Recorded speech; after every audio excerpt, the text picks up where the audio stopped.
Hi, Tim Cant here. In this video, we're going to see if we can solve an age-old problem. You play someone your music, and they say, "This sounds like video game music." Now, assuming this person isn't an idiot, you put some value in their opinion, and you feel like there might be some validity to it, this probably isn't what you want to hear. In fact, way back in the early 90s, I had this very same experience when I started out. As much fondness as I have for certain computer game music, I was trying to make music that left no room for doubt that it was straight up hardcore rave, so this wasn't the response I wanted to hear. To this day, I see people on the internet saying they've had the same issue. Quick note, if you're struggling with music production and you want some help, I offer personalised one-to-one online tuition. Just click the link in the description to book me and I'll solve your problems super fast, like some kind of speedy hedgehog in fact. So what is it that makes music sound video gamey? Well, let's conduct a simple experiment where we compare video game music to music that no one could accuse of sounding like a game.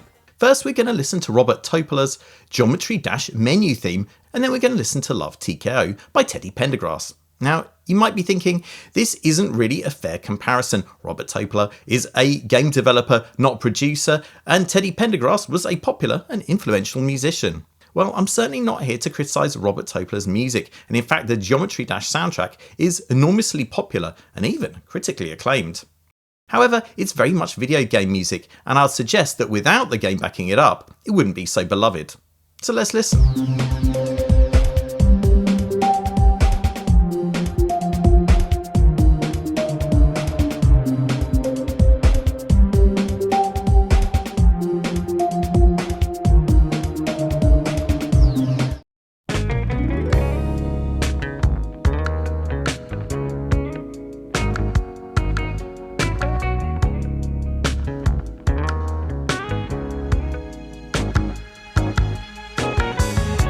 Okay, let's get brutal. Here's how we could criticise Geometry Dash menu theme versus Teddy's slow jam classic.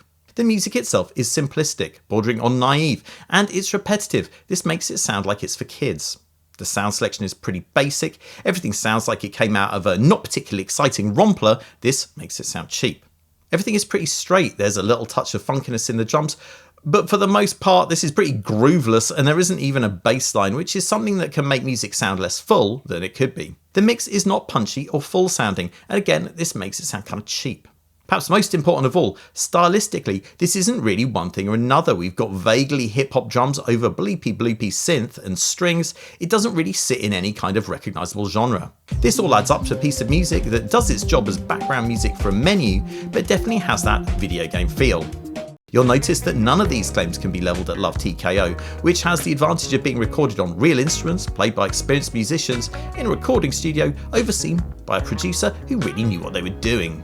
So, what approach can we extrapolate from this comparison?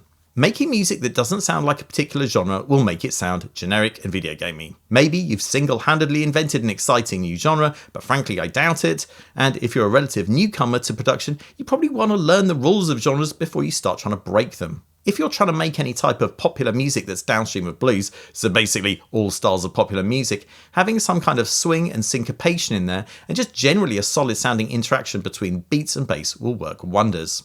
Theory-wise, your music doesn't need to be super complex, but having the most basic chord progressions and melodies will make your music sound like it's for babies.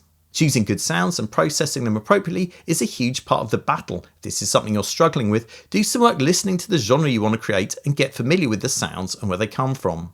Work on your mixing, for goodness sakes. You can make basically anything sound bad with poor mixing, so improve your mixing skills and this will help you no matter what type of music you make.